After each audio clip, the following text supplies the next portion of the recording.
بسم اللہ الرحمن الرحیم۔ السلام علیکم پیارے بچوں، آن لائن کلاسز میں خوش آمدید۔ آپ سب کیسے ہیں؟ میں امید کرتی ہوں کہ آپ تمام بچے خیریت سے ہوں گے اور اپنا بہت سارا خیال رکھ رہے ہوں گے۔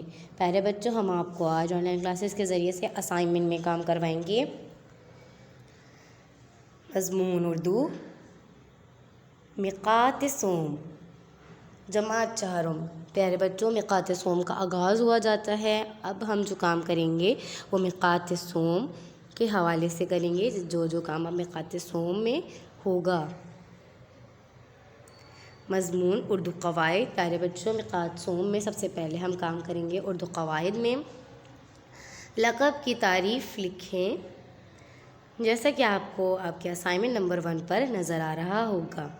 چلیے بچوں، اردو قواعد میں کام شروع کرتے ہیں۔ لقب کی تعریف لکھیں۔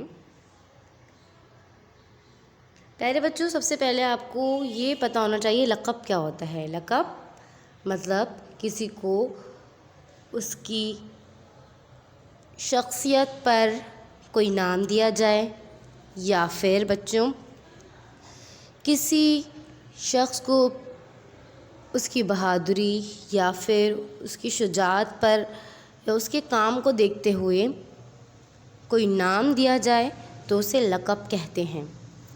تعریف دیکھتے ہیں ہم بچوں۔ تعریف اس طریقے سے کالم بنا ہوا نظر آ رہا ہوگا، آپ کو کالم میں لکھنا ہے۔ وہ تصفیف یا وصفی نام جو کسی شخصیت کو اس کے وصف یا خوبی کی بنا پر دیا جائے لقب کہلاتا ہے۔ جیسے ذبیح اللہ۔ ذبیح اللہ مطلب حضرت اسماعیل علیہ السلام۔